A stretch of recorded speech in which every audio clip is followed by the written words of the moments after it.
আইনি ভিত্তি ছাড়া সনদে সই করবে না এনসিপি। পিয়ার দাবি সুরাহা না করায় অনিশ্চিত জামায়াত। নোট অফ ডিসেন্ট অন্তর্ভুক্ত থাকলে সিদ্ধান্ত নেবে বিএনপি। আমরা ওই আইনি ভিত্তি ছাড়া আমরা জুলাই সনদে স্বাক্ষরের আয়োজনটা চলতেছে, সেখানে আমরা নিজেরা অংশীদার হব না। জুলাই সনদ স্বাক্ষর অনুষ্ঠানের পূর্ব মুহূর্তে আমরা আজকে প্রস্তাব দিচ্ছি, এই জাতির অধিকাংশ জনগণ, অধিকাংশ ভোটার পিয়ার পদ্ধতির পক্ষে। ওই দলগুলো পড়ে গেছে যে ওরা করবে না যদি ওদের পিয়ার না হয়। অবশ্যই সনদে স্বাক্ষর করব যদি নোট অফ ডিসেন্ট দিয়েছি সেগুলো যদি লিপিবদ্ধ করা হয়। আশা ছাড়ছে না ঐকমত্য কমিশন, সুযোগ থাকছে পরে স্বাক্ষরেরও। প্রত্যেকটি দল, রাজনৈতিক শক্তি, জোট পাশাপাশি নাগরিকদের প্রতি আহ্বান জানায়, নতুন অধ্যায়ের ক্ষেত্রে আপনারা অংশীদার হন। দেখছিলেন প্রধান শিরোনাম, রাতের সময় সঙ্গে আছি আমি গোলাম রাব্বি। এবার অন্যান্য শীর্ষ সংবাদ।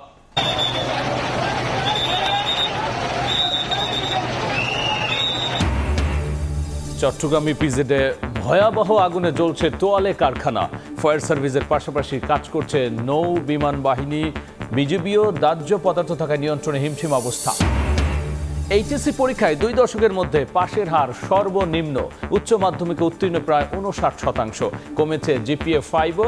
এবারও এগিয়ে মেয়েরা। রাকসুতে ভোট উৎসব শেষে চলছে গণনা। কারচুপির পাল্টাপাল্টি অভিযোগ ছাত্রদল শিবিরের। ফলের জন্য অপেক্ষা করতে হতে পারে সকাল পর্যন্ত, জানালেন উপ-উপাচার্য।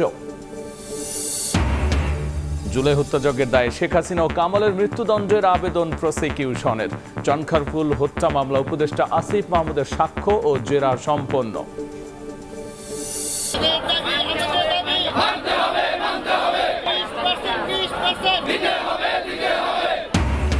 বাড়ি ভাড়া ও ভাতা বৃদ্ধির দাবিতে অনড় এমপি ও শিক্ষকরা। উপদেষ্টার সঙ্গে বৈঠকে সুরাহা না হওয়ায় ক্ষোভ। 24 ঘন্টায় সমাধান না হলে আমরণ অনশনের ঘোষণা।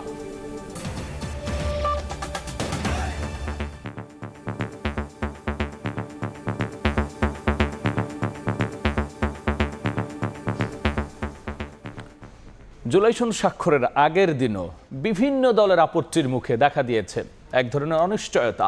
বিষয়টিকে ঝুলিয়ে রেখেছে বিএনপিও। দলটি সনদে সই করবে কিনা জানতে শুক্রবার পর্যন্ত অপেক্ষা করতে বললেন মহাসচিব মির্জা ফখরুল ইসলাম আলমগীর। তিনি জানিয়েছেন, নোট অফ ডিসেন্ট অন্তর্ভুক্ত থাকলে স্বাক্ষর করবে বিএনপি।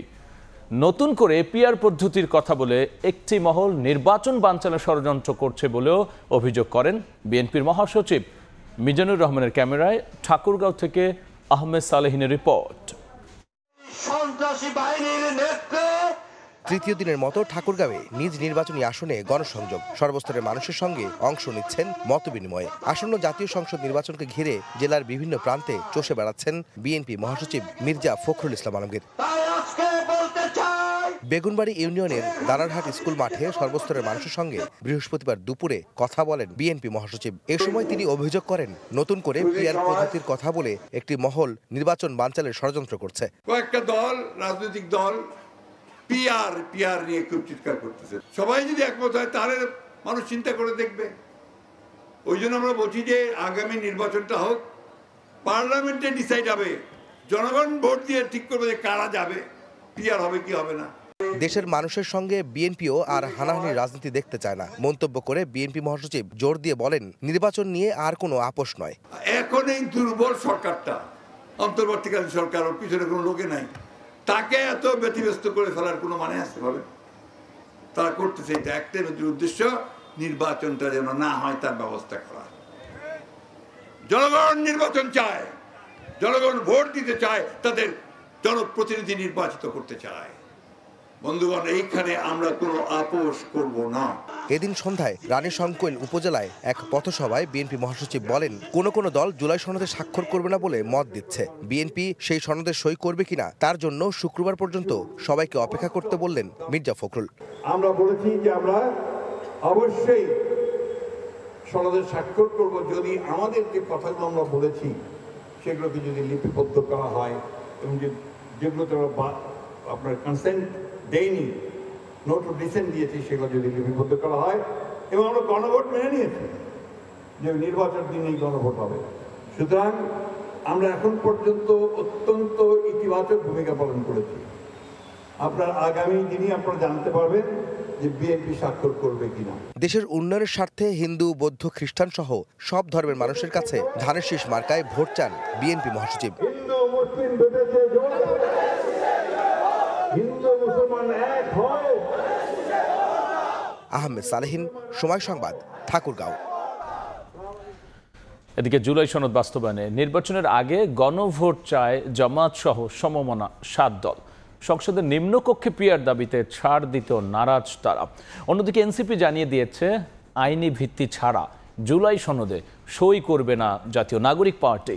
আর সনদে 72-এর সংবিধানের 4 মূলনীতি সংযুক্তি চায় বাম দলগুলো।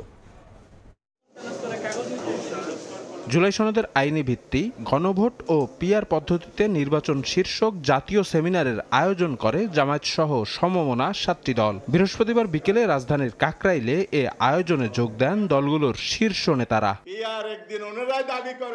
বক্তব্যে জাতীয় নির্বাচনের আগেই গণভোট দিয়ে জুলাই সনদের আইনি ভিত্তির দাবি তোলেন নেতারা। ফ্যাসিবাদের পুনরুত্থান ঠেকাতে সংসদের উভয় কক্ষেই পিআর পদ্ধতি প্রয়োজন বলে মন্তব্য করেন তারা। দাবি পূরণ না হলে জুলাই সনদে স্বাক্ষর করার ব্যাপারে অনীহা প্রকাশ করেন কেউ কেউ। যারা লেখক, চিন্তাবিদ, বুদ্ধিজীবী সবাই একযোগে বলছে এক্ষুনি প্রয়োজন পিআর সিস্টেমে নির্বাচন হওয়া। জুলাই জাতীয় সনদ যে খসড়া তৈরি করা হয়েছে তার মধ্যে এই উভয় হাউজে পিআর পদ্ধতির প্রস্তাবকে অন্তর্ভুক্ত করুন। বিফোর ন্যাশনাল ইলেকশন আমাদের এই গণভোটটা দিতে হবে এবং আমরা মনে করি প্রায় সব দল যে নভেম্বরেই গণভোট হওয়ার হচ্ছে উপযুক্ত সময়। এদিন বিকেলে রাজধানীর পুরানা পল্টনে এক সংবাদ সম্মেলনের আয়োজন করে সিপিবি, বাসদ সহ 4টি বাম দল। নেতারা বলেন 72-এর সংবিধানের 4 মূলনীতি জুলাই সনদে সংযুক্ত না করলে অনিশ্চিত হতে পারে সনদ স্বাক্ষর। সংবিধানের যেগুলো কাঠামোগত দিক, সেই কাঠামোগত দিকগুলো সংস্কারের ব্যাপারে আমরা আলাপ আলোচনা করা, একমত হওয়া, এটাই হওয়া দরকার, এটাই আমরা বলেছি। আদর্শিক এবং যেগুলো আমাদের আদর্শিক প্রশ্ন, সেই আদর্শিক প্রশ্নে চাইলেই কিন্তু আমরা একমত হতে পারবো না। এর আগে রাজধানীর বাংলা মোটরে জাতীয় নাগরিক পার্টির কেন্দ্রীয় কার্যালয়ে জরুরি সংবাদ সম্মেলনের আয়োজন করা হয়। আইনি ভিত্তি ছাড়া জুলাই সনদে সই করবেন না বলে সাফ জানান নেতারা। জুলাই ঘোষণাপত্রেও কিন্তু আমাদের দাবি ছিল এটার একটা আইনি ভিত্তি থাকবে, সেটা হয়নি। জুলাই ঘোষণাপত্রের যেই টেক্সট, সেই টেক্সট নিয়ে কিন্তু এক ধরনের প্রতারণা করা হয়েছে। সেই টেক্সটটা আমাদেরকে দেখানো হয়নি। আগে যে অংশ দেখানো হয়েছে ঘোষণাপত্র পাঠের সময় সেটা পরিবর্তিত হয়েছিল এবং সেটা অনেক কম্প্রোমাইজড একটা ডকুমেন্ট হয়েছে। ঐক্যমত্য কমিশনের 10 মাসের সংস্কার আলোচনা শেষে জুলাই সনদ স্বাক্ষরের ঠিক আগ মুহূর্তে দলগুলোর এমন ভিন্ন মতে দেখা দিয়েছে স্বাক্ষর নিয়ে অনিশ্চয়তা। শফিক মুন্সি, সময় সংবাদ, ঢাকা। এসব বিষয় নিয়ে বিস্তারিত আলোচনার জন্য স্টুডিওতে যুক্ত হয়েছেন সহকর্মী শফিক মুন্সি। যাচ্ছি তার কাছে। শফিক, আমরা দেখলাম দুটো রিপোর্টেই কয়েকদিন ধরে এটি নিয়ে আসলে আলোচনা চলছিল যে কে আসলে সই করবে, কে সই করবে না, কাদের অবস্থান কি। সেই ক্ষেত্রে আজকে বিএনপিও কিন্তু তাদের অবস্থান স্পষ্ট করেছে যে নোট অফ ডিসেন্ট না থাকলে তারা ভাববে এবং কালকে পর্যন্ত তারা টাইম নিয়েছে। কি জানতে পারলেন, বিএনপির অবস্থান কি আসলে? ধন্যবাদ রাব্বি আপনাকে। আপনি জানেন যে 24-এর যে ছাত্র জনতার অভ্যুত্থান হলো, তারপর কিন্তু রাষ্ট্র সংস্কার করার জন্য ঐক্যমত্য কমিশন সব রাজনৈতিক দলগুলোর সাথে একসাথে বসে বিভিন্ন বিষয়ে তারা আলোচনা করেছে এবং সর্বশেষ 84টি বিষয়ে তারা ঐক্যমত্যে পৌঁছাতে পেরেছে যে এই বিষয়গুলো আসলে সংস্কার করা দরকার। কিন্তু এই সংস্কারের যে সন্নিবেশিত প্রস্তাব অর্থাৎ জুলাই সনদ, যেটি সেই জুলাই সনদ স্বাক্ষর নিয়ে কিন্তু বিএনপির একটি অবস্থান দেখা দিয়েছে। বিশেষ করে আমরা যদি দেখি, আজ দলটির মহাসচিব মির্জা ফখরুল ইসলাম আলমগীর তিনি যে বিষয়টি বলেছেন যে বিএনপি সই করবে কিনা সেটি জানতে শুক্রবার পর্যন্ত, অর্থাৎ আগামীকাল যে সাইনিং সেরেমনিটি আছে সেই সময় পর্যন্ত অপেক্ষা করতে হবে। এর কারণ হিসেবে তিনি উল্লেখ করছেন যে তাদের যেই সংস্কার প্রস্তাবগুলো নোট অফ ডিসেন্ট উল্লেখ আছে সেইগুলো যদি বহাল থাকে তবেই তারা সই করবে। আপনি জানেন যে 84টি বিষয়ে তারা একমত হয়েছে, তার কিছু কিছু বিষয়ে কিন্তু বিএনপি নোট অফ ডিসেন্ট বা ভিন্ন মত দিয়েছে। জানতে চাওয়া শফিক, এই যে তাদের কাছে যে জুলাই সনদটা পাঠানো হয়েছে, তার মানে সেই জায়গায় কি নোট অফ ডিসেন্ট অন্তর্ভুক্ত করা হয়নি? না, তারা যে বিষয়টি বলছে যে নোট অফ ডিসেন্ট যে বিষয়গুলোকে উল্লেখ করা হয়েছে সেটি যদি সেভাবেই থাকে সই করার আগ মুহূর্তেও, তাহলেই তারা কিন্তু আগামীকাল সই করবে। এবং তারা আরেকটি যে বিষয় বলছে যে বিএনপির বাইরে কয়েকটি রাজনৈতিক দল, বিশেষ করে জামাত সহ অন্যান্য ইসলামিক দল কিন্তু এই সংসদের নিম্নকক্ষে যেন পিআর পদ্ধতিতে নির্বাচন হয় সেই বিষয়টি জুলাই সনদে অন্তর্ভুক্তের দাবিতে মাঠে আছে। তাদের প্রতি একটা বার্তা মির্জা ফখরুল ইসলাম আলমগীর দিয়েছেন। তিনি বলছেন যে অবাস্তব দাবি তুলছে কিছু দল এবং সংসদেই হোক পিআরের মীমাংসা, অর্থাৎ আগামী জাতীয় নির্বাচনের পর সংসদে যারা যাবে তাদের মধ্যে আলোচনার মাধ্যমেই এই পিআর বিষয়ে যে মীমাংসা সেটি তারা করতে চাচ্ছে বিএনপি। একই সাথে বিএনপি বলছে যে নির্বাচন বিলম্বিত না করতে আন্দোলনকারী দলগুলোর প্রতি কিন্তু মির্জা ফখরুল ইসলাম আলমগীর তিনি বলেছেন, কারণ তার অবস্থান হচ্ছে এই পিআরের দাবিতে যে আন্দোলন, সেই আন্দোলনটা আগামী জাতীয় নির্বাচন এবং বিশেষ করে গণতন্ত্রের পথে যে অগ্রযাত্রা বাংলাদেশের সেটি থামিয়ে দিচ্ছে।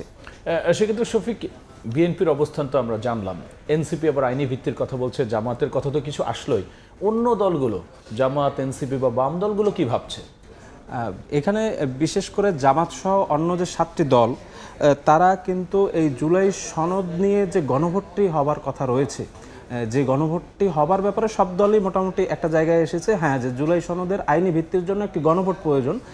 এই গণভোটটি আগামী নভেম্বরে হয়ে যাক, এটাই কিন্তু জামায়াত ইসলামী আন্দোলন সহ অন্য আরও কয়েকটি ইসলামিক দলের তাদের দাবি। এবং একই সাথে জামায়াত এবং ইসলামী আন্দোলন এই দুটি রাজনৈতিক দল তারা গণভোটের পক্ষে সবাই এখন কোন দিনটিতে হবে বা নির্বাচনের আগে হবে কিনা সেটি নিয়ে তাদের কাছে আলোচনা চলছে এখন আর কি। জি, সেই বিষয়টি মূলত আলোচনা চলছে যে বিএনপি বলছে যে জাতীয় নির্বাচনের দিনেই এই গণভোটটি হতে হবে, কিন্তু জামাত সহ অন্যান্য দল তারা বলছে নভেম্বরে এই গণভোটটি হয়ে গেলে সেটি ভালো হবে। এবং একই সাথে সংসদের উভয় কক্ষ অর্থাৎ উচ্চ কক্ষ এবং নিম্ন কক্ষেও তারা পিআর দাবি করছে। এবং এনসিপি তারা বলছে যে আইনি ভিত্তি ছাড়া তারা কিন্তু সনদে আগামীকাল যে স্বাক্ষর অনুষ্ঠান আছে সেটিতে যাবে না। কিন্তু শফিক, এই যে এনসিপি বলছে আইনি ভিত্তি, তাহলে এতদিন যা কিছু হলো এখন তো একেবারে সমাপনী পর্যায়ে, এখন তারা কোন জায়গাটায় আইনের ভিত্তিটা চাচ্ছে, মানে কোন জায়গায় তাদের মনে হচ্ছে যে এটা আসলে এই সনদের পেছনে আইনের শক্ত অবস্থান নেই? না, তারা যে বিষয়টি বলছে যে এই জুলাই সনদের আইনি ভিত্তি হতে হলে এটি সাধারণ জনগণ যারা আছে, বিশেষ করে অভ্যুত্থানের পক্ষের মানুষ, তাদের একটি মতামতের দেওয়ার জায়গা আছে। এইটি তারা ইন্ডিকেট করছে যে গণভোট যদি হয়ে যায় এবং গণভোটের ব্যাপারে স্পষ্ট যদি মন্তব্য সেটি যদি কমিশনের পক্ষ থেকে বলা হয়, তাহলেই তারা আসলে জুলাই সনদের আগামীকাল যে স্বাক্ষর অনুষ্ঠান আছে সেখানে অংশগ্রহণ করবে বলেই আমরা জেনেছি। তবে অন্যান্য এই রাজনৈতিক দল যারা আছে তারা এই জুলাই সনদের স্বাক্ষরের ব্যাপারে নানা মত প্রকাশ করলেও এই ঐক্যমত্য কমিশনের সহসভাপতি আলী রিয়াজ তিনি কিন্তু বলেছেন যে এই সব দলই আগামীকাল হয়তোবা তাদের একসাথে অংশগ্রহণ করেই এই জুলাই সনদে স্বাক্ষর করবে।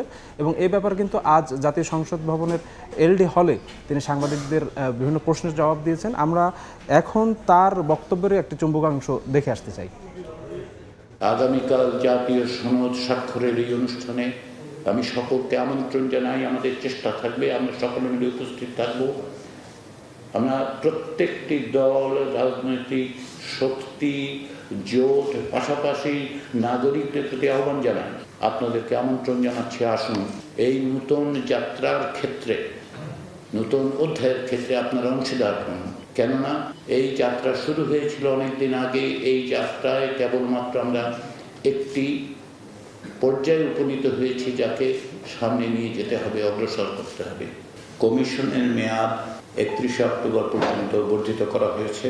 আমরা কমিশনের পক্ষ থেকে এটা সুস্পষ্টভাবে জানাতে চাই যে কমিশনের এই মেয়াদের মধ্যে কমিশনের পক্ষ থেকে সনদ বাস্তবায়নের ক্ষেত্রে সুস্পষ্ট, সুনির্দিষ্ট, পূর্ণাঙ্গ একটি সুপারিশ আমরা সরকারের কাছে উপস্থাপন করব।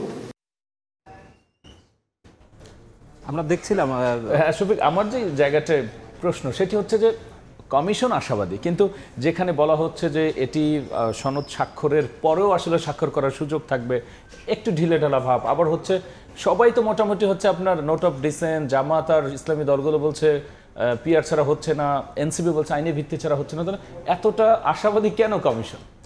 আশাবাদী তার প্রধান কারণ এই কমিশনের যে মেয়াদ সেটি কিন্তু আগামী 31 অক্টোবর পর্যন্ত বাড়ানো হয়েছে। আমরা যদি বিষয়টি দেখি আর কি, যে আগামীকাল শুক্রবার সবকটি রাজনৈতিক দলকে নিয়েই কিন্তু তারা স্বাক্ষর অনুষ্ঠানের আয়োজন করতে চায় এবং তারা আশাবাদী যে আগামীকালই সবগুলো দল হয়তোবা এই জুলাই সনদে স্বাক্ষর করবে। কিন্তু তারপরও যদি কোনো দল, যেহেতু ইতোমধ্যে কিছুটা মতভিন্নতা চলে এসছে, সেই মতভিন্নতার কারণে তারা আলী রিয়াজ অর্থাৎ এই ঐকমত্য কমিশনের সহসভাপতি তিনি বলছেন সনদ স্বাক্ষরের সুযোগ থাকবে আগামীকালের পরও, অর্থাৎ 31 অক্টোবরের মধ্যেই হয়তোবা সব রাজনৈতিক দল তাদের নির্দিষ্ট সময় মতো তারা এই সনদে স্বাক্ষর করতে পারবে। অসংখ্য ধন্যবাদ আলোচনায় যুক্ত হওয়ার জন্য। জুলাই সনদ, ঐকমত্য কমিশন এবং দলগুলোর অবস্থানের বিস্তারিত নিয়ে আলোচনার জন্য স্টুডিওতে যুক্ত হয়েছিলেন সহকর্মী শফিক মুন্সি। আমরা চলে যাচ্ছি অন্য খবরে। চট্টগ্রাম ইপিজেডে তোয়ালে তৈরির কারখানায় ভয়াবহ আগুন। নিয়ন্ত্রণে আনতে আপ্রাণ চেষ্টা করছে ফায়ার সার্ভিসের 17 ইউনিট, যোগ দিয়েছে বিমান বাহিনী ও নৌবাহিনীর ইউনিটও। দাহ্য পদার্থ থাকায় দমকল কর্মীদের অব্যাহত চেষ্টাও কমানো যাচ্ছে না আগুনের তীব্রতা। কারখানার কর্মীরা নিরাপদে বের হয়ে গেছেন বলে দাবি ফায়ার সার্ভিসের। দাউ দাউ করে জ্বলছে আগুন, পুড়ছে ব্যবসায়ীর স্বপ্ন আর কর্মস্থল হারান শ্রমিকরা। চট্টগ্রাম ইপিজেডে 4 নম্বর রোডের আদম স্ক্যাপ নামে টাওয়াল তৈরির কারখানার 8 তলা ভবনের 5 তলায় আগুনের সূত্রপাত হয়। মুহূর্তে তা ছড়িয়ে পড়ে 6ষ্ঠ তলায়।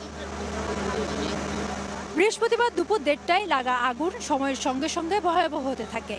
আগুনের লেলিহান শিখায় উত্তপ্ত হয়ে পড়ে চারপাশ। ভবনের বেশ কিছু এসি এবং আশপাশের বৈদ্যুতিক তারের খুঁটি থাকায় এলাকাটি ঝুঁকিপূর্ণ হয়ে ওঠে। কিছুক্ষণ পরপর ভবন থেকে বিস্ফোরণ হয়ে জিনিসপত্র ছিটকে পড়তে থাকে। খবর পেয়ে নিয়ন্ত্রণের কাজ শুরু করে ফায়ার সার্ভিসের 4টি ইউনিট। এরপর একে একে যোগ দেয় ফায়ার সার্ভিসের আরও 13টি ইউনিট। আগুন নিয়ন্ত্রণে আপ্রাণ চেষ্টা চালান দমকল কর্মীরা। তাদের সঙ্গে যোগ দেয় বিমান ও নৌবাহিনীর ফায়ার সার্ভিস ইউনিটও। দায়িত্ব পালন করেন পুলিশের পাশাপাশি সেনাবাহিনী। আতঙ্ক ছড়িয়ে পড়ে আশপাশের পোশাক কারখানাগুলোতেও। হঠাৎ করে আগুন লাগছে, তাড়াতাড়ি শ্রমিক হট করে নামে গেছে, নিচে নামে যাওয়ার পরেই আগুন চারিদিকে ছড়াই গেছে। কয়েকজন সিঁড়ি দিয়ে নামছিল, তারপরে আস্তে আস্তে ধীরে ধীরে সবাই নামতেছে। যখন বেশি আগুন লাগছিল তখন কেমিক্যালটা বেশি, যে এসিগুলা ফুটতে আছে গ্যাসের যেগুলা, আর এগুলা নিরাপত্তা কম। ফায়ার সার্ভিস, নৌবাহিনী, তারপরে আপনার বাংলাদেশ পুলিশ থেকে অনেকে লোক আসছে নিয়ন্ত্রণের চেষ্টা করতে, এখনো কিন্তু নিয়ন্ত্রণের বাইরে। কারখানাটিতে টাওয়াল ও মেডিকেল ইকুইপমেন্ট তৈরি হতো, যা পুরোটাই দাহ্য পদার্থ। এতে দ্রুত আগুন ছড়িয়ে পড়ে। কারখানাটিতে থাকা বেশিরভাগ শ্রমিক কর্মচারীরা নিরাপদে বের হয়ে এসেছেন বলে দাবি ফায়ার সার্ভিসের। অলরেডি এর মধ্যে 20-25 জনের মতো আমরা রেস্কিউ করেছি, আর বাকি এখন আমরা সাহায্যে আছি, কিন্তু আগুন যতক্ষণ পর্যন্ত কন্ট্রোল না আসবে ততক্ষণ পর্যন্ত কিছু বলা যাবে না। 8 তলা ভবনের উপরে 2 তলা গোডাউন হিসাবে ব্যবহৃত হতো, আর নিচ তলাগুলো ছিল কারখানা। চট্টগ্রাম ইপিজেডের আদম স্ক্যাপ নামে এই কারখানায় ঘন্টার পর ঘন্টা দাউ দাউ করে জ্বলা আগুন নিয়ন্ত্রণ করতে পারছে না ফায়ার সার্ভিসের অন্তত 13টি ইউনিট। এর মধ্য দিয়ে আরেকবার প্রশ্নের সম্মুখীন হতে হচ্ছে, এই ধরনের কারখানায় আগুন নেভানোর ক্ষেত্রে কতটা সক্ষম ফায়ার সার্ভিস। চট্টগ্রাম ইপিজেড থেকে ফেরদৌস লিপি, সময় সংবাদ। এই মুহূর্তে চট্টগ্রাম ইপিজেডে আছেন রিপোর্টার পার্থপ্রতিম বিশ্বাস। এ বিষয়ে সবশেষ জানতে সরাসরি যাচ্ছি তার কাছে। 7 ঘন্টা পেরিয়ে গেলেও দুপুরে যে আগুনের সূত্রপাত হয়েছিল চট্টগ্রামের ইপিজেডের ভিতরে একটি কারখানায়, সে আগুন কিন্তু এখনো নিয়ন্ত্রণে আনা সম্ভব হয়নি। বরঞ্চ আগুন কিন্তু পুরো ভবনটি জুড়েই কিন্তু এখন আগুন ছড়িয়ে পড়েছে। দুপুরে যেমন ঠিক 8 তলা থেকে আগুনের সূত্রপাত হয়েছিল, এরপর 7ম তলা কিংবা 6ষ্ঠ তলায় আগুন ছড়িয়ে পড়ে। সন্ধ্যার পর আমরা দেখেছি পুরো ভবন জুড়েই কিন্তু সে আগুন কিন্তু ছড়িয়ে পড়েছে। আসলে এই মুহূর্তে ফায়ার সার্ভিস কিংবা নৌবাহিনী কিংবা বিমান বাহিনীর পক্ষ থেকে যে কাজটি করা হচ্ছে সেটি হচ্ছে আগুন, এই ভবনের আগুন কিন্তু নিয়ন্ত্রণে আনা আর সম্ভব নয় এবং সব কিছুই কিন্তু পুড়ে গেছে। ভবনটিও যে কোনো মুহূর্তে কিন্তু ধসে পড়ারও সম্ভাবনা আছে, এমন আশঙ্কার কথাই আমাদেরকে জানিয়েছে ফায়ার সার্ভিস। তবে যে বিষয়টি হচ্ছে আগুন যাতে পার্শ্ববর্তী অন্য কারখানায় বা অন্য প্রতিষ্ঠানে ছড়িয়ে পড়তে না পারে, সেই কারণেই কিন্তু এখন নিচের থেকে পানি ছিটানো হচ্ছে, বিশেষ করে নিচের তলা, দ্বিতীয় তলা, 3 তলার মধ্যে যাতে সীমাবদ্ধ থাকে, সে কারণেই কিন্তু আমরা দেখছি এই মুহূর্তে কিন্তু আগুন ছিটানো হচ্ছে, পানি ছিটানো হচ্ছে। তো সেক্ষেত্রে বলা যায় যে আগুনের সূত্রপাত হয়েছিল দুপুরে, সে আগুন কিন্তু এখনও জ্বলছে এবং ফায়ার সার্ভিস বলতে ভবনটি এখন অনেকটাই ঝুঁকিপূর্ণ হয়ে গেছে। তো এই ছিল আমার কাছে এখনো পর্যন্ত নগরীর ইপিজেড এলাকা থেকে এখানকার সর্বশেষ খবর। তোয়ালে কারখানার লাগা আগুনের সবশেষ নিয়ে আমরা সরাসরি ছিলাম চট্টগ্রামে। রাতের সময় আরও থাকছে। টাঙ্গাইলের নাগরপুরে বাস চাপায় প্রাণ গেল স্কুল ছাত্রীর, প্রতিবাদে সড়কে সহপাঠীরা, ঘাতক বাসে বিক্ষুব্ধ জনতার আগুন। এবার এইচএসসি ও সমমানের পরীক্ষা কমেছে পাশের হার ও GPA-5। মোট পাশের হার 58.83, যা 2 দশকের মধ্যে সর্বনিম্ন। এবারও পাশের হার ও GPA-5 এগিয়ে মেয়েরা। নিম্নগামী ফলাফলের কারণ অনুসন্ধানে কাজ করবে শিক্ষা বোর্ড।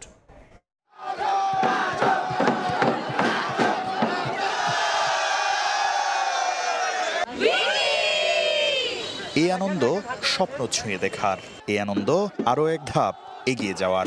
12 বছর সাধনার ফল হাতে ধরা দিয়েছে, তাই বাঁধ ভাঙা উচ্ছ্বাসে মাতোয়ারা শিক্ষার্থীরা।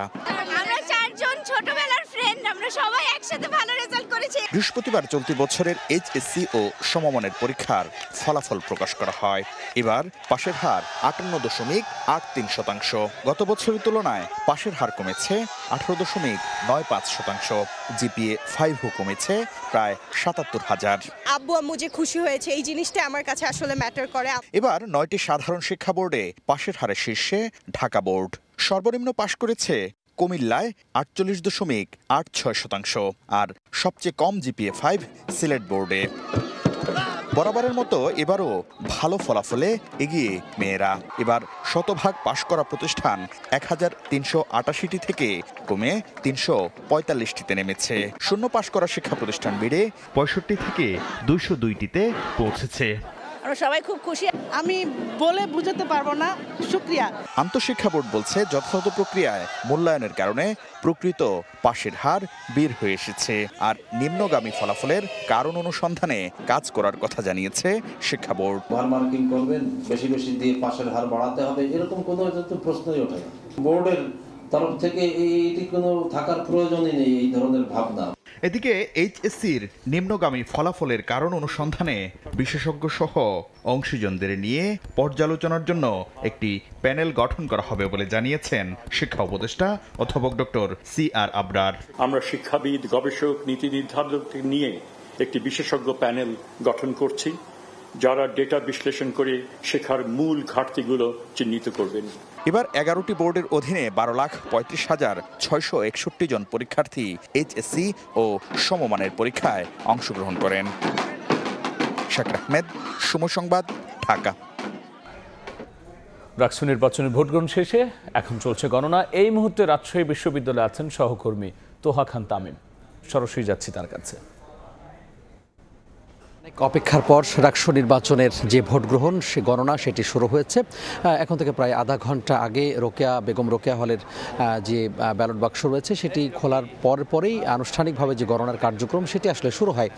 একটু দেখাতে চাই নজরুল ইসলাম মিলনায়তন, কাজী নজরুল ইসলাম মিলনায়তন, সেখানে ভেতরে সকল যে কেন্দ্র রয়েছে, অর্থাৎ 17টি কেন্দ্র রয়েছে, সেই 17টি কেন্দ্রের ব্যালট বাক্সগুলো এখানে জমা করা হয়েছে এবং এক এক করে ওএমআর মেশিনের মাধ্যমে যে ভোট গণনা সেই কার্যক্রম আসলে এগিয়ে চলছে। এখানে আর কিছুক্ষণ পরে হয়তো কেন্দ্রভিত্তিক যে ভোট গণনা সেটি শেষ হওয়ার পর এক একটি করে হয়তো ঘোষণা হবে কিংবা কেন্দ্রীয়ভাবে ঘোষণা হবে। যেভাবেই হোক না কেন, আমরা আসলে সেই সবার আগে সঠিক তথ্যটি আমরা আসলে সরাসরি সম্প্রচার মাধ্যমে তুলে ধরার চেষ্টা করব। পাশাপাশি আমরা লক্ষ্য করছি যে এই নজরুল ইসলাম মিলনায়তনের বাইরেও একটি জায়ান্ট স্ক্রিন দেওয়া হয়েছে। সেই জায়ান্ট স্ক্রিনের মাধ্যমে বাইরে যারা অপেক্ষা রয়েছেন, বিশেষ করে যারা শিক্ষার্থী রয়েছেন, সারা দিন কষ্ট করে ভোটাধিকার প্রয়োগ করেছেন, তারা অপেক্ষা করছেন। বিভিন্ন প্যানেলের যারা সমর্থকরা রয়েছেন তার অপেক্ষা রয়েছেন। পাশাপাশি প্রার্থীরাও কিন্তু আছেন, বিভিন্ন প্রার্থীরা কিন্তু আছেন। আমরা জানি যে আজকে সারাটা দিন সকাল 9টা থেকে শুরু হয়ে বিকাল 4টা পর্যন্ত নিরবিচ্ছিন্নভাবে ভোট গ্রহণ অনুষ্ঠিত হয়েছে এবং সারাদিন শান্তিপূর্ণভাবে হলেও দুপুরের পর থেকে কিছুটা পাল্টা অভিযোগ ছিল। তো সব মিলিয়ে বলা যায় নির্বাচন পর্যবেক্ষক যারা রয়েছেন, নির্বাচন কমিশন যারা রয়েছেন, তারাও কিন্তু বলেছেন যে মোটামুটি সুষ্ঠু এবং সুশৃঙ্খলভাবেই যে ভোট সেটি সম্পন্ন হয়েছে। যদিও কিছু প্যানেলের পক্ষ থেকে, অর্থাৎ বিভিন্ন প্যানেলের পক্ষ থেকে বা প্রার্থীর পক্ষ থেকে যে অভিযোগ, সেই অভিযোগ দেওয়া হয়েছে। তো দেখা যাক, এখন গণনা শুরু হয়েছে, গণনা চলবে এবং সেটি বলা যায় যে খুব সহসাই শেষ হচ্ছে না। তবে সবার আগে সঠিক তথ্যটি আমরা জানিয়ে দেওয়ার চেষ্টা করব। তো এই ছিল রাজশাহী বিশ্ববিদ্যালয় থেকে রাজশাহী বিশ্ববিদ্যালয়ের রাষ্ট্র নির্বাচনের যে ভোট গণনা তার সবশেষ। রাষ্ট্র নির্বাচন সবশেষ নিয়ে আমরা সরাসরি ছিলাম ক্যাম্পাসে। দেখছেন রাতের সময় সঙ্গী থাকুন। শেখ হাসিনার চরম দণ্ড চাইলেন chief prosecutor advocate Tajul Islam. একই সঙ্গে আসাদুজ্জামান খান কামালেরও সর্বোচ্চ শাস্তি মৃত্যুদণ্ডের আবেদন করেছে কমিশন। প্রসিকিউশন ট্রাইব্যুনালে এই আবেদন জানিয়ে যুক্তিতর্ক উপস্থাপন শেষ করেছে প্রসিকিউশন। হাসিনা ও কামালের স্থাবর অস্থাবর সম্পত্তি বিক্রি করে শহীদ ও আহতদের পরিবারকে ক্ষতিপূরণ দেওয়ারও আবেদন জানানো হয়েছে। তবে রাজসাক্ষী হওয়ায় সাবেক আইজিপি চৌধুরী আব্দুল্লাহ মামুনের বিষয়টি আদালতের উপর ছেড়ে দিয়েছে প্রসিকিউশন। নিহত হওয়ার সংবাদটি পৌঁছালো মোটরসাইকেল আরোহী। ২৮ কার্যদিবসে শেষ হয় ৫৪ জনের সাক্ষ্য গ্রহণ। টানা ৫ কার্যদিবস ধরে চলে শেখ হাসিনার মামলার যুক্তিতর্ক উপস্থাপন। বৃহস্পতিবার যার ইতি টানে প্রসিকিউশন। এদিন শেখ হাসিনার অপরাধ প্রবণ মানসিকতার নানা নজির তুলে ধরেন চিফ প্রসিকিউটর। ২৬শে জুন ৯৪ শহীদ জননী জাহানারা ইমামের মৃত্যু হয়েছে সংবাদ দিলে জননেত্রী বঙ্গবন্ধু কন্যা শেখ হাসিনা আনন্দে নাচতে থাকেন আর বলতে থাকেন, মিষ্টি খাও মিষ্টি, আমার একটা প্রতিদ্বন্দ্বী দুনিয়া থেকে বিদায় হয়েছে, আল্লাহ বাঁচাইছে। বলেন জুলাই আগস্টের হত্যাযজ্ঞের সুপ্রিম কমান্ডার ছিলেন শেখ হাসিনা, ছিলেন অপরাধের নিউক্লিয়াস ও প্রাণভোমরা। যিনি ছিলেন অপরাধের নিউক্লিয়াস, কারণ তাকে কেন্দ্র করেই সমস্ত অপরাধগুলো সংগঠিত হয়েছিল। শেখ হাসিনা ও কামালের সর্বোচ্চ শাস্তি মৃত্যুদণ্ডের আবেদন জানান চিফ প্রসিকিউটর। আসামি থেকে রাজসাক্ষী হওয়ায় সাবেক আইজিপি চৌধুরী আব্দুল্লাহ মামুনের বিষয়টি আদালতের উপর ছেড়ে দেন তিনি। প্রত্যেকটি হত্যার দায়ে একবার করে মৃত্যুদণ্ড হয়, তাহলে ১৪০০ মানুষকে হত্যার দায়ে অন্তত ১৪০০ বার মৃত্যুদণ্ড হওয়া উচিত। অ্যাপ্রুভারের ব্যাপারে বলেছি যে তিনি যেহেতু তথ্য উদ্ঘাটনে সাহায্য করেছেন, তার ব্যাপারে আদালত যে দৃষ্টিভঙ্গি নেবেন সেটা আদালতের ব্যাপার। শুধু শাস্তি দিলেই হবে না, হাসিনা ও কামালের স্থাবর অস্থাবর সম্পত্তি বিক্রি করে শহীদ ও আহতদের পরিবারকে ক্ষতিপূরণ দেওয়ারও আবেদন করে প্রসিকিউশন। এই আসামিরা অবৈধভাবে বিপুল বিত্ত বিভবের মালিক হয়েছেন, সেগুলোকে উদ্ধার করে এই ভিকটিমদের মধ্যে বিতরণ করার জন্য আদালতের কাছে আমরা আদেশ চেয়েছি। আগামী সোমবার এই মামলায় যুক্তিতর্ক উপস্থাপন করবে শেখ হাসিনা ও কামালের পক্ষে রাষ্ট্রনিযুক্ত আইনজীবী। এরপর মামলাটি রায়ের দিকে যাবে। আফজাল হোসেন, সময় সংবাদ, ঢাকা। ৫ আগস্ট চানখারপুলে পুলিশের গুলিতে 2 স্কুল ছাত্র আনাস ও জুনায়েদ সহ 6 জনকে হত্যা মামলায় 19তম সাক্ষী স্থানীয় সরকার উপদেষ্টা আসিফ মাহমুদের সাক্ষ্য ও জেরা সম্পন্ন হয়েছে। আন্তর্জাতিক অপরাধ ট্রাইব্যুনাল 1-এ 19তম সাক্ষী হিসেবে দ্বিতীয় দিনের জবানবন্দি দেন জুলাই গণঅভ্যুত্থানের অন্যতম এই সমন্বয়ক। এদিন সাক্ষ্যে তিনি আবারও বলেছেন, ডিবি হেফাজতে থাকা অবস্থায় তাদের লিখে দেয়া আন্দোলন প্রত্যাহার সংক্রান্ত বক্তব্য পাঠ করানো হয় এবং তারা ভালো আছেন মর্মে পরিবারের সদস্যদের মিডিয়ায় বক্তব্য দিতে চাপ দেওয়া হয়। পরে তাকে জেরা করেন আসামি পক্ষের আইনজীবীরা। জেরার মুখ্য উপদেষ্টা আসিফ মাহমুদ বলেন, আন্দোলন চলার সময় কোনো পুলিশ সদস্য আহত বা নিহত হয়েছেন বলে তার জানা নেই। অপর এক প্রশ্নে তিনি বলেছেন, 1 দফা কর্মসূচি ঘোষণার পেছনে কোনো বিদেশি ইন্ধন ছিল না, আন্দোলনে কোনো মাস্টার মাইন্ড ছিল না বলেও তিনি এ সময় উল্লেখ করেছেন। আমার বক্তব্যের পক্ষে 2টি ভিডিও চিত্র আজকে দাখিল করেছি। এর প্রেক্ষিতে আসামি পক্ষের যারা লয়ার ছিলেন, আইনজীবীরা জেরা করেছেন এবং সেখানে আমি আমার উত্তর দিয়ে আজকে আমার সাক্ষ্য গ্রহণ শেষ হয়েছে। আমি এই হত্যাকাণ্ডের সাথে জড়িত সকলের দৃষ্টান্তমূলক শাস্তি চেয়েছি। রাজনীতির মাঠে আলোচনায় থাকা আওয়ামী সরকারের সাবেক মন্ত্রী সাবের হোসেন চৌধুরীর বিরুদ্ধে মামলা করেছে দুদক। সাবের দম্পতির বিরুদ্ধে প্রায় 275 কোটি টাকার সন্দেহজনক লেনদেন ও 38 কোটি টাকার অবৈধ সম্পদ অর্জনের প্রমাণ পেয়েছে তারা। এদিকে 33 গুণ বেশি দামে পণ্য কেনায় রেলের 18 জনের বিরুদ্ধে মামলা করেছে সংস্থাটি।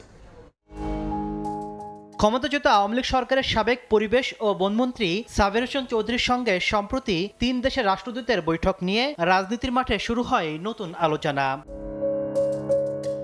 বিভিন্ন মাধ্যমে এ নিয়ে আলোচনার মাঝেই সাবের হোসেন চৌধুরী দম্পতির বিরুদ্ধে মামলা করেছে দুদক। প্রায় 275 কোটি টাকার সন্দেহজনক লেনদেন সহ অবৈধ সম্পদের প্রমাণ পেয়েছে সংস্থাটি। সন্দেহজনক ও অস্বাভাবিক লেনদেন করার অপরাধ অনুসন্ধানকালে প্রমাণিত হয়েছে। এই কারণে তার বিরুদ্ধে দুর্নীতি দমন কমিশন আইন 2004, দুর্নীতি প্রতিরোধ আইন 1947 এবং মানি লন্ডারিং প্রতিরোধ আইন 2012 সংশ্লিষ্ট ধারায় একটি মামলা রুজুর সিদ্ধান্ত গৃহীত হয়েছে। এদিকে রাজশাহীতে রেলওয়ের প্রায় 2.5 কোটি টাকা আত্মসাতের অভিযোগে সাবেক ও বর্তমান 18 জন কর্মকর্তার বিরুদ্ধে মামলা হয়েছে। পণ্য ক্রয়ের ক্ষেত্রে প্রাক্কলন কমিটি থেকে বাজার দর যাচাই না করে উদ্দেশ্য প্রণোদিতভাবে প্রকৃত মূল্যের চেয়ে কোনো ক্ষেত্রে 33 গুণ পর্যন্ত দর নির্ধারণ করে দরপত্র আহ্বানপূর্বক মূল্যায়ন কমিটি, অনুমোদনকারী কর্মকর্তা এবং ঠিকাদারের সহায়তায় 2,18,00,000 টাকারও বেশি অর্থ আত্মসাৎ করার অপরাধে এদিন 4 কোটি টাকার অবৈধ সম্পদ অর্জনের অভিযোগে পুলিশের সাবেক এএসপি জিয়াউর রহমানের বিরুদ্ধে মামলা করেছে দুদক। তাসলিম তৌহিদ, সময় সংবাদ, ঢাকা। রাতের সময় আরও থাকছে। তালেবানকে ভারতের দ্বারা রক্ষা পাকিস্তানের নয়াদিল্লির হয়ে প্রক্সি যুদ্ধে জড়ানোর অভিযোগ ইসলামাবাদের। পাক সরকারের অনুরোধে যুদ্ধবিরতি দাবি আফগানিস্তানের। চাপায় এক স্কুল ছাত্র নিহত হয়েছেন। সকালে নাগরপুরের পাকুটিয়া খানপাড়া এলাকায় রাস্তা পার হচ্ছিলেন নওরিন আক্তার নামে এক স্কুল ছাত্রী। এ সময় ঢাকা থেকে নাগরপুরগামী এসবি লিঙ্ক পরিবহনের একটি বাস তাকে চাপা দিয়ে ঘটনাস্থলে মৃত্যু হয়। এ সময় বিক্ষুব্ধ এলাকাবাসী বাসটি ভাঙচুর করে অগ্নিসংযোগ করে। পরে ফায়ার সার্ভিসের সদস্যরা ঘটনাস্থলে পৌঁছে আগুন নিয়ন্ত্রণে আনেন। স্থানীয়রা বাস চালককে আটক করে পুলিশের সোপর্দ করে। নিহত নওরিন পাকুটিয়া বৃন্দাবন বাধা গোবিন্দ উচ্চ বিদ্যালয়ের ১০ম শ্রেণীর শিক্ষার্থী ছিলেন। বাড়ি ভাড়া, চিকিৎসা ভাতা সহ ৩ দাবিতে টানা ৫ম দিনের মতো কেন্দ্রীয় শহীদ মিনারে অবস্থান করছেন এমপি ও শিক্ষকরা। দুপুরে সচিবালয়ে শিক্ষা উপদেষ্টার সঙ্গে বৈঠকেও সমাধান না হওয়ায় ২৪ ঘন্টার আলটিমেটাম দিয়েছেন তারা। সমাধান না হলে আমরণ অনশনের ঘোষণা দেন আন্দোলনরত শিক্ষকরা।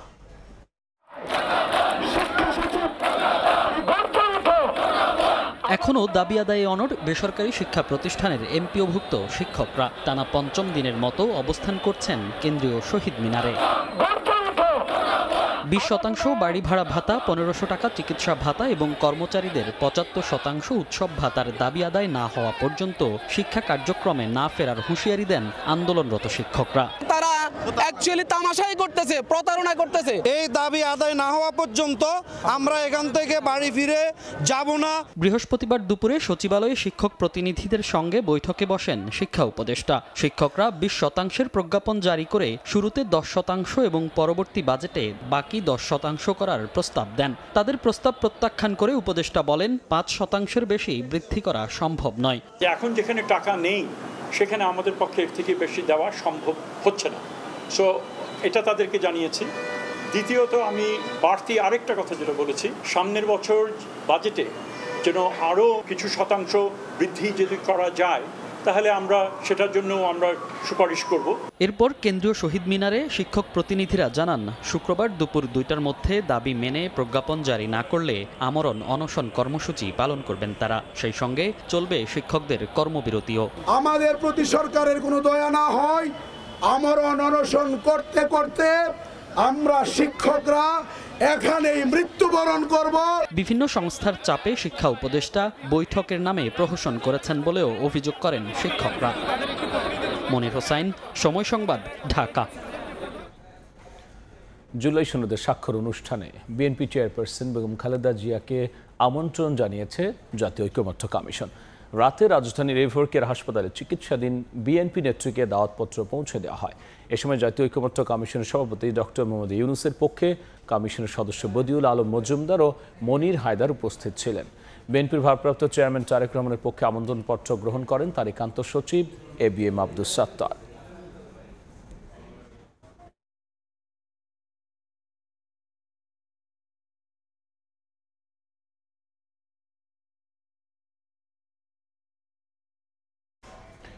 বীর মুক্তিযোদ্ধা এবং সাবেক বৈমানিক ক্যাপ্টেন শাহাবুদ্দিন আহমেদের নামাজে জানাজা অনুষ্ঠিত হয়েছে।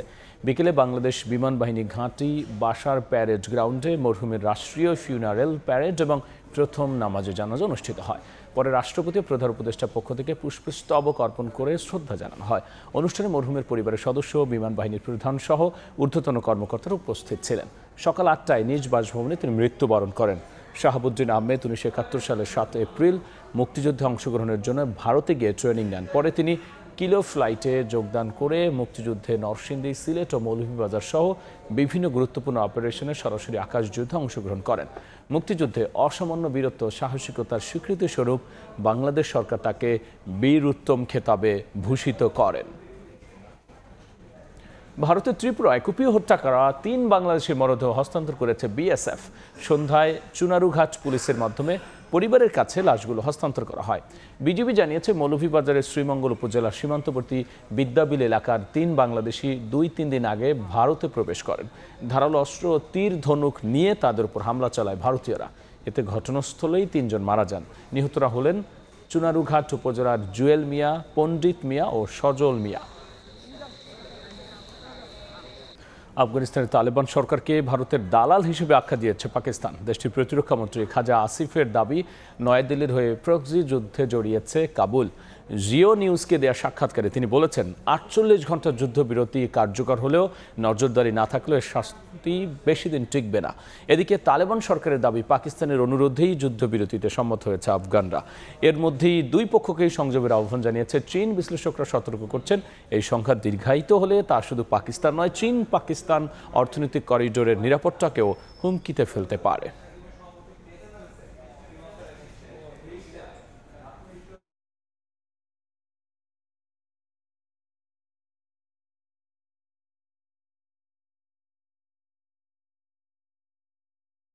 ওয়েস্ট ইন্ডিজের বিপক্ষে 3 ম্যাচ ওয়ানডে সিরিজের জন্য 16 সদস্যের স্কোয়াড ঘোষণা করেছে বিসিবি। বাদ পড়েছেন নাহিদ রানা ও নাইম শেখ। প্রথমবারের মতো স্কোয়াডে ডাক পেয়েছেন মিডল অর্ডার ব্যাটসম্যান মাহিদুল ইসলাম অঙ্কন। এছাড়াও ফিরেছেন সৌম্য সরকার। ইনজুরির জন্য এই সিরিজেও সুযোগ হয়নি লিটন দাস ও পারভেজ হোসেন ইমনের। ধারাবাহিকভাবে রান খরায় ভুগলেও জায়গা পেয়েছেন ওপেনার তানজিদ তামিম ও জাকির আলী অনেক। স্কোয়াডে 2 স্পেশালিস্ট স্পিনার তানভীর ও রিশাদ। পেস আক্রমণে তাসকিন ফিজের সঙ্গে আছেন তানজিম সাকিব ও হাসান মাহমুদ। আফগানিস্তানের বিপক্ষে হোয়াইট ওয়াশ হওয়া দলের সামনে ছন্দে ফেরার চ্যালেঞ্জ। মেহেদি মিরাজের নেতৃত্বে দলের বাকি সদস্যরা হলেন শান্ত, সাইফ, হৃদয়, জাকির আলী, শামীম পাটোয়ারি ও সোহান। 3 ম্যাচ সিরিজের প্রথম ওয়ানডেতে শনিবার ক্যারিবিয়ানদের মুখোমুখি হবে বাংলাদেশ।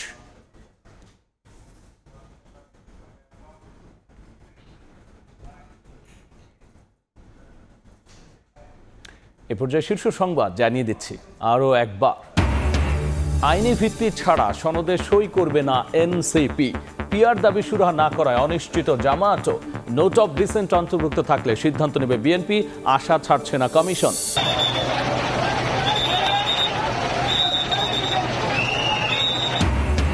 চট্টগ্রাম ইপিজেডে ভয়াবহ আগুনে জ্বলছে তোয়ালে কারখানা। ফায়ার সার্ভিসের পাশাপাশি কাজ করছে নৌ বিমান বাহিনী, বিজিবিও। দাহ্য পদার্থ থাকায় নিয়ন্ত্রণে হিমশিম অবস্থা। এবং এইচএসসি পরীক্ষায় 2 দশকের মধ্যে পাশের হার সর্বনিম্ন। উচ্চ মাধ্যমিকে উত্তীর্ণ প্রায় 59%, কমেছে জিপিএ 5ও। এবারও এগিয়ে মেয়েরা। এই ছিল রাতের সময়। এরপর দেখবেন সম্পাদকীয়। সঙ্গেই থাকুন সময়।